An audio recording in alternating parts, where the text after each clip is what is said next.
Well, hello, everyone. This is Anita, and welcome to the Finding Your Financial Voice podcast with me, your host, Anita R. Johnson. And I want to thank you, listeners, faithful listeners, for listening. And you know what? Guess what? This is season 4. Oh my goodness, we are starting a new season 4, episode 1. And you know, you can listen to this podcast at your favorite podcasty, platformy, whatever that looks like for you, whether that be Spotify, whether that be Pandora, whatever it is it is looking like for you. So we're excited about our new show, our new season, our new show. And if you have not registered for getting the magazine, well, I want to let you know you're missing a treat. You're definitely missing a treat. And we have one of the contributors on today that we're going to be interviewing, but we're in our fifth year anniversary. And our 5th year anniversary, the issue for January, Ashley was talking about the queens of finance. And of course, we're going to be interviewing one of those queens right here on the show today. And so if you have not gotten that issue, I want to suggest that you go right on out. You can get it at MadCloud, and we'll put that in the chat where you can actually get it. Probably have a little commercial coming on about it too as well, and where you can go. If not, you can always go to my website, which is moneywisdomforwomen.com, and you can see everything we got going on there. And if you're so lucky, right, and you want to attend our retreat, which is August 20th, 2022, save that date. And you have more information about that. That'll be in the Sacramento, California area. And if you want to attend and you're from out of the city, out of the Sacramento area, we have great hotels that you can basically stay at. It's a one-day retreat, finding your financial voice, conquering your financial DNA. Boy, that show is a lot, right? We're going to be talking about all of that here soon. But I want to get to our guest because she is on and she is ready to go. Andrea has been with us. She has been with the magazine for at least a good 3 to 4 years now, if not mistaken. And she's been doing great work. She is one of the queens of finance. Andrea, I'm gonna let you introduce yourself, right? And I'm gonna let you tell your story of how you came about to being a contributor and what it's done. What basically have you done? Has it done for you in your contributing capacity here? Okay, so to introduce myself, just to give a quick excerpt of who I am. My name is, I have a pretty long name. It's only because it's so many Andrea Walkers in the world, and you can't identify me from just Andrea Walker anymore. So I'm a hyphenated Andrea Walker-Williamson. So I prefer to be a content creator, just a storyteller and a writer, a filmmaker. I just started wearing this hat as a producer as well. And I started off this entrepreneurial journey in 2015, but I've always just loved creating. And I've been writing all my life. I became an author in 2015 as well. I'm now on my 4th book, and I have more of a knack for writing for the tween audience, teenage group that's really hard to put in a box. We kind of live in a gray area with them. And I like to write for that particular audience, but I write a little bit for everybody. So I hit a lot of different genres. I've been with the magazine on this journey as a contributor for the magazine.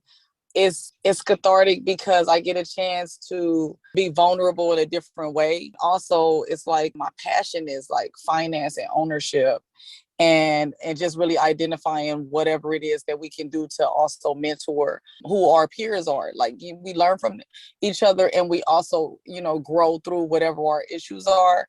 So it's like the magazine for me, it holds a special place in my heart. When I initially met you, Anita, it was Recycling Black Dollars is one of the organizations I'm a participant of. You were one of the keynoted guests. And I was just like, oh, okay, I would love to be a part of something like that.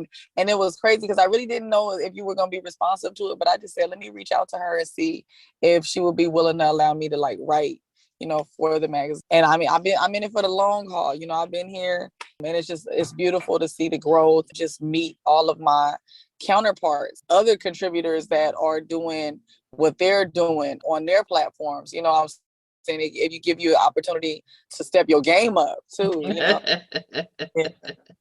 I love it. I love it. That's amazing how other people, we see other people doing things, and it's not really a comparison. It's Yeah, just what happens. Just like, oh, shoot, I like this. Let me do some of this yeah, too. Right? yeah, I like yeah, this. Let's do it. Yeah, let's do it. And yeah, go for it. Yeah, exactly. definitely. Definitely. I love it. I absolutely love it.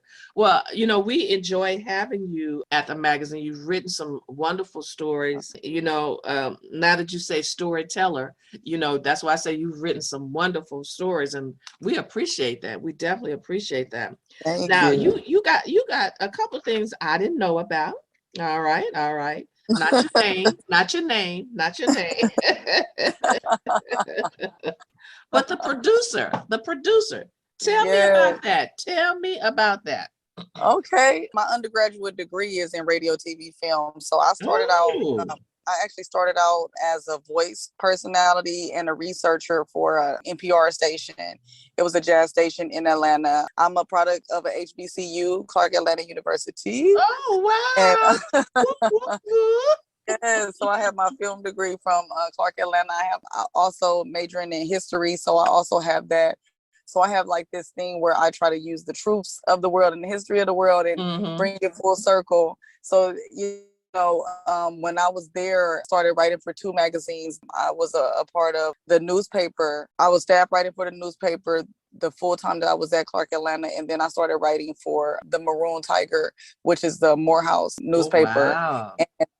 Yeah, thank you. So when I stepped out of that, I was also doing film, and I thought I had to choose. Like that was the thing. Then is like, Mm-hmm. oh, Mm-hmm. you kind of have to master something. So I kind of was sit. I would sit one down and then pick the other up and then sit it down. You know what I'm saying? So I was going back and forth with the two.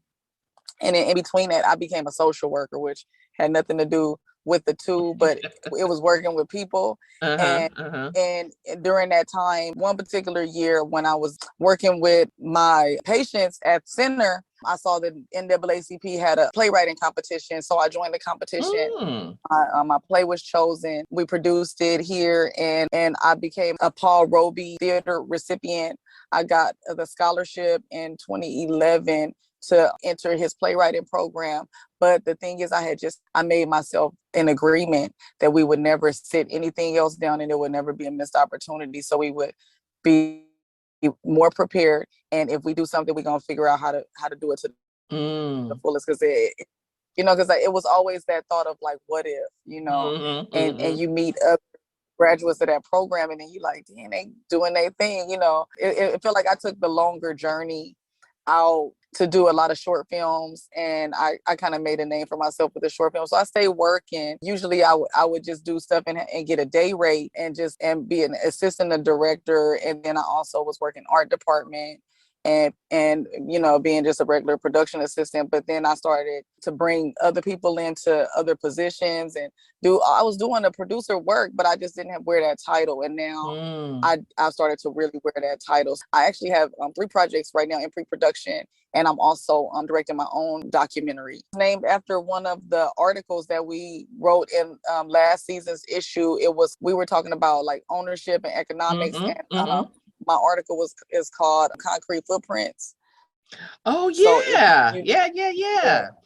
yes, that's the name. That's Wow. also the name of the doc. So it's the documentary is called Concrete Footprints, and we're following the lives of 3 women. I'm one of the 3 women that's highlighted in that project, and it's walking you on this journey coming from a major city. I'm coming from Los Angeles, California, moving Mm-hmm. to the South and purchasing land and what that process looks like. We have someone else who's moving from Texas, from Dallas, Texas. We have another young lady who's moving from New York, New York, and she's moving to the South. She basically everybody has taken their families with them. They did this entrepreneurial journey while they were still working. They basically fired their jobs and went out on just faith and savings, and saying where it had the wherewithal to do it. And the beautiful thing is that everybody has acreage. Everyone is building from the ground up and kind of telling you how to piece that thing together. So it's like a beautiful journey, and it's opened a lot of doors, and we haven't even completed the project yet. Wow. I'm excited, and I want to know about this project too, because we want to be able to put that in Okay. yeah, we want to be able to put that in the magazine. Okay. Yeah, advertise that. And you know, and I'm gonna Yeah, say for this, sure. yeah, definitely. And you know, if there's a screening process, I want to be part of that. Okay, so you know, Okay. yeah, you gotta Okay. let me know. So if I need to I sure fly will. to LA, get my coins together, you know. Okay. I've I been trying to got get you. back to LA. I've been trying to find an excuse to get to LA, and so I'm excited about that. Nice. Oh Yes. yeah. See, I didn't see That'd be a good reason. see what we don't know when we don't know, and I'm excited for you. Definitely excited. So, Thank ladies and gentlemen, these are the kind of caliber of people that we have writing for Affluence Financial Fitness for Women. Yes, indeed. Yeah, Yes, indeed. and we interview these guys on Facebook Live. And if you've not seen Andrea's interview on Facebook Live, make sure you go to Affluence Financial Fitness for Women Facebook page, or my YouTube, which is Money Wisdom for Women, because it's up on the YouTube as well. It So is. it's there, it's on the page, and it's on the YouTube. And I'm pretty sure Andrea has it hidden someplace on one of her pages Yes, and it things is. like that. Yeah. Hidden in plain sight. It's hidden in plain sight. Yes, it is. Hidden in plain sight. So, and you know, while we're on this subject, you know, I want to put a documentary together. So we'll talk offline about that. You Yes, know, we we'll talk will. offline. Definitely we will. Yes, we Yeah. will. So tell me about the books that you have. You said you've been writing since Mm-hmm. 2015 and you're in your fourth book. Tell us about the current one that you have upcoming, if it's not a secret, For sure. you know, and then talk about the other ones that you have. But let's talk about the current one first. The current one is the collaborative book. I was hosting journal writing sessions at Audubon Middle School in the pre-COVID world.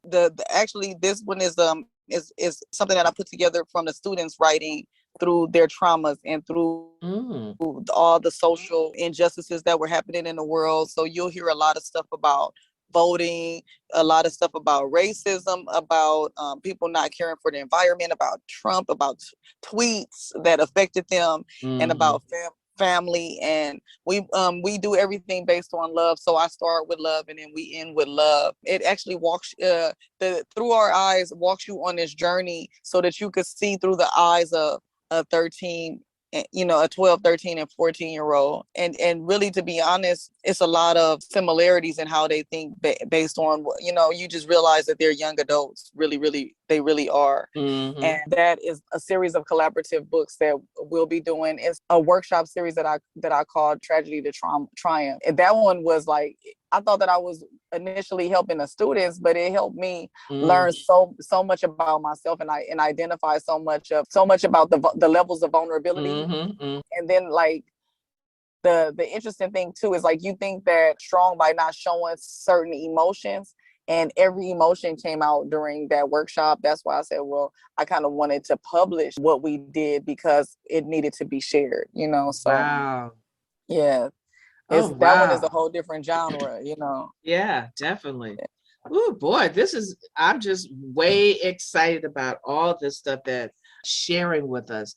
And again, ladies and gentlemen, Thank this is you. Anita. If you just tuning in, this is Anita, Finding Your Financial Voice podcast host. This is a great way to start our season 4, episode 1 with Andrea Walker, who is a contributing writer to the magazine Affluence Financial Fitness for Women.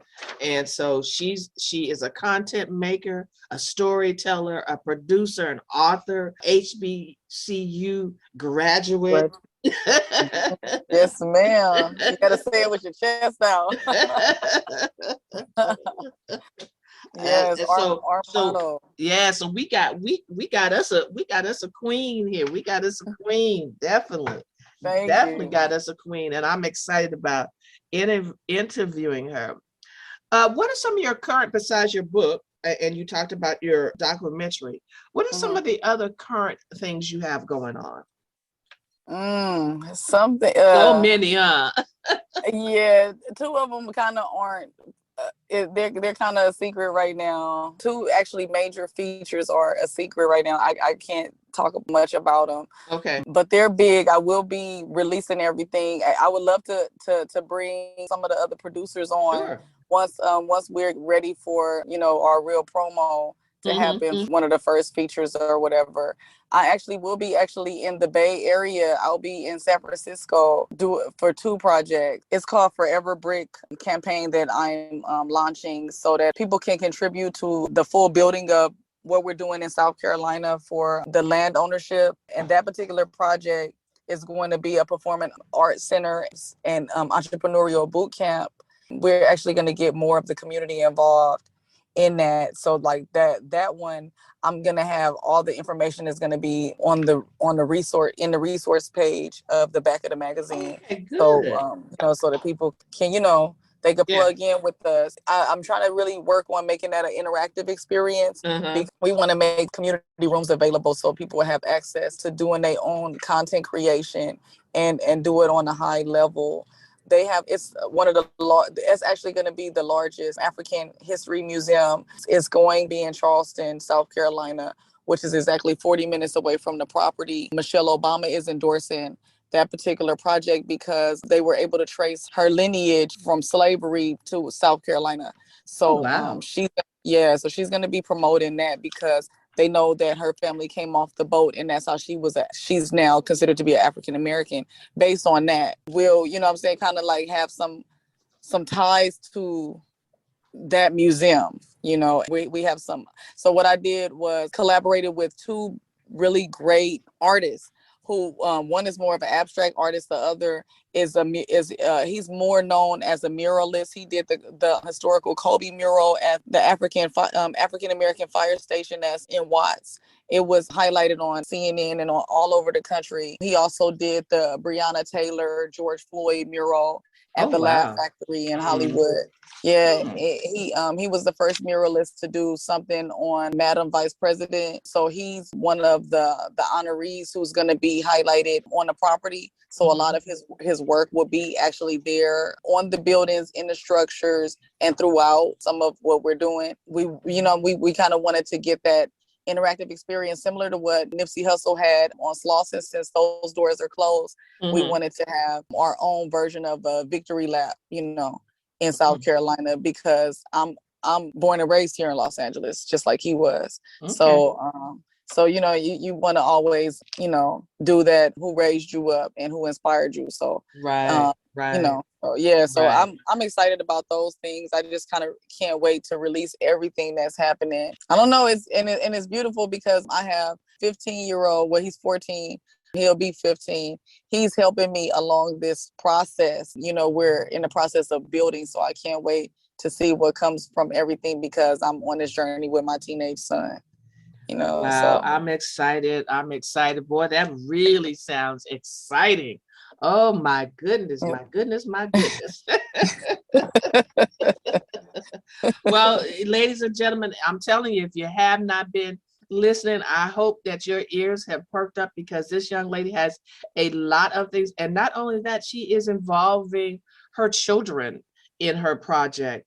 And that is where the legacy begins. It does not begin when you start teaching them about money and how to handle money. It teaches you're teaching them legacy on how to get it, how to like it, how to be involved in projects and things like that. And then we start with the mindset.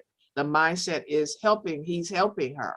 He's being part of that project. It's like, okay, mom's just not sitting around doing anything. She's not just, collecting whatever from her clients, but she's showing me.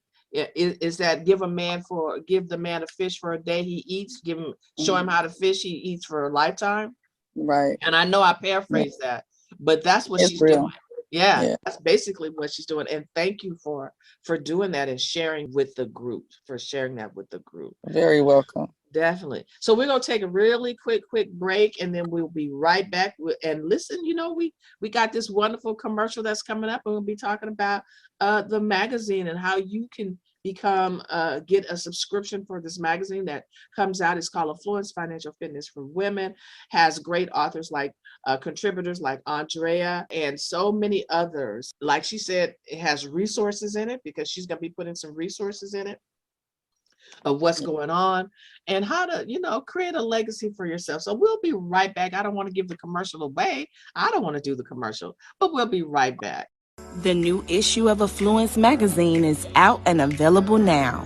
Check out a preview of our latest issue on MagCloud. Simply click the link in the description box. Affluence Magazine is a quarterly magazine that discusses financial literacy. The writers have an extensive resume with the financial fields. For more information about Affluence Magazine, including subscriptions, advertisements, becoming a writer for the magazine, or any other Money Wisdom for Women entries, please email info@moneywisdomforwomen.com. Okay, thank you so much for being with us. I'm Anita, and this is your Finding Your Financial Voice podcast with, of course, me, your host, Anita R. Johnson. And we are talking to one of the contributors, one of my friends, one of my colleagues, one of my whatever. She's just thebomb.com, Andrea Walker, and she is doing so many great, wonderful things. I know she talked about being a content maker, a producer. Oh, I can't wait to see what she's producing, and that's one of the surprises. I did not know she was a producer, and now I know. Thank you so much for telling me that, telling us that, telling the world that, giving the world your gift, definitely giving the world your gift. So is there anything that you would tell, and I know you work with the younger adults, am I correct on that? Right? Yeah, you're correct. Okay. So what do you tell the younger adults about, what kind of advice, what kind of mentoring do you do with would you give to the younger adults? That's a very good question. I mean, I usually just meet them where they are, depending on the group. Sometimes I would just start with the mistakes I made just at their age. And I know the first time I actually sat down with a group, it was interesting because I was really going to visit the classroom because I was told that my old algebra teacher was at this particular place, and she had, she was there with her group of students. So I went to initially visit her. I think this was the first time I actually sat down with the students. She started talking about the two books that I gave her. I just gave her my second book, and it was the first a children's book, and then the second book was poetry. And I was just really trying to quietly step out. And she said, no, I want you to tell them about the books. And she starts highlighting these books as if my life started as an author. And I said, no, my life started here. High school means a lot. It's really important. It's actually your foundation for, and based on what you do here is going to evolve. The rest of your life is going to evolve from there. And a lot of the decisions you make or don't make, they're determined by what's happening really right here, right now. And I told them the truth. I said, when I sat in her class, I didn't even value it enough. I didn't value the fact that she cared as much as I do now. And I used to do, now I call that a just enough attitude. I had a just enough attitude. So if I knew I was good at something, I wouldn't be great at it. I would just be good at it because it just came easy. Especially if I knew the work, or, instead of helping someone else get their work right, sometimes I would do the work so that I could hurry up and put my head down and go to take a nap in the back of the class without being noticed. And it was crazy because what else did I have to do when I left that class? Her class was my 5th and 6th period. So it's not like I had somewhere to be. And I was telling them, it was really interesting is that I was never tired when I was rushing to take the nap. It was whatever, I'm gonna take a nap, And sometimes I would hurry up and do whatever so I could walk around the school. And it was just to be on some social meet and greet. And most of those people that I just was those was my to die for friends. We don't even talk now, So, you know, Yeah. yeah. And at the end of the day, it's like your individual interests are what's going to carry you. So, and it's Mhm. just like, what do you do Mhm. for free that you could possibly get, you know, make into something, or rework so that you can make some money off of that thing, so it's not working. You know, we Mhm. talked about that, and we talked about also release of resources, because a lot of the things that were available to me at that time, I thought that they were expendable. So I was thinking that they would always be there. A lot of those opportunities aren't here today. You know, they had a trade program at the school at that time. So you can become a nail tech, you could get your cosmetology license, and you could get it concurrent with attending high school. When we got out of school, we realized that you got to get a loan or have the money to pay for this if you want to Mhm. do, you know, at that Mhm. time, all those things were accessible to you for free. You know, they had a silk Wow. screening program. Yeah, they had a silk screening program at the school where you could learn how to print on your shirts and all that. And right now, I have my apparel line. Create Noise has an apparel line, and I pay for embroidery and silk screening, and I pay a lot of money for it. And I Mm. wish I would have taken advantage of Listen. that. You know, Mhm. yeah, when I Mhm. was 15 and 16 years old, Mhm. Mhm. because by the time I got to my senior year, it was not even available anymore. All those things Right. were gone. All the arts programs were the first programs to get cut when the That's budgets true. came back. That's true. Yeah, and it was just like, Mhm. what else do you do? And I was thinking, well, they know that we need that. Oh, they saw it. No, it did not. It never came back. You know, it never came back. Yeah. And Yeah. yeah, we were talking about just resources. And you know, I got a chance to walk around the classroom and really ask them, like, what's available to you that you haven't taken advantage of. And it was Mhm. interesting just to hear all the things. And it was also like this aha effect happening right before my eyes, because most of them never really thought about it that way until the question was asked, you know. And then it Wow.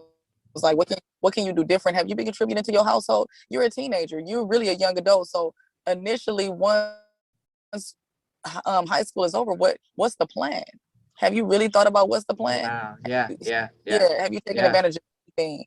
And that's what made me say I wasn't doing enough. That's what made me say I just really needed to take time, because the younger generation, they haven't made their mind up that there's something that they can fear not doing something. It haven't been a challenge that they haven't met yet. You know, when, you know, the older we get, most of the time we'll set our mind to not doing something, you know. So that's really what made me target that group. I still also do, you know, speaking engagements and everything with my peers, but it's different. It's a different dynamic when you're dealing with the students, especially the ones with chew the bubble gum and look at you upside your head like, what are you doing? Yeah, it's I like, oh love my God. it. And you Yeah. know they do that. Yeah. Yeah. You know they do. You know they do. Yeah. No, you know they do that. That is too Uh-huh. funny. Oh my gosh. But you know what? I totally agree with you about, you know, as teenagers, you know, I was actually had a boyfriend, you know, all through high school. So Mhm. my main focus was like, okay, let's get out Yeah. of class so I can go see And him, go see right? my boyfriend. Yeah. Yeah. And it makes sense, because you feel like, okay, I'm about to be grown anyway. Yeah, exactly. Yeah. Exactly. Yeah. Yep. Yep. That's It's funny. so And true. my parents were educators. They were teaching in school.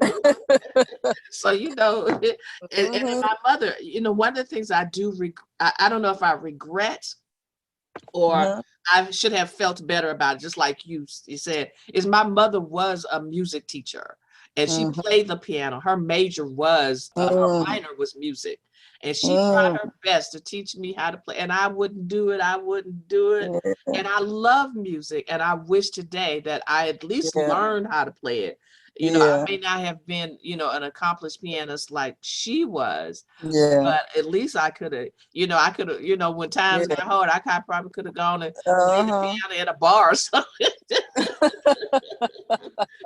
Or You on the never street know one though. day got me a couple of dollars. You Okay. Okay.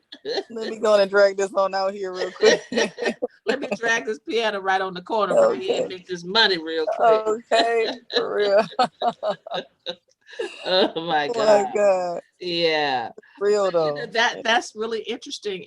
And I'm glad that you share that. One of the things that my son-in-law told me years ago, and I watched this, even in because I started off as an accountant, still accountant, tax Mhm. person in my business, and then I migrated to what I am today.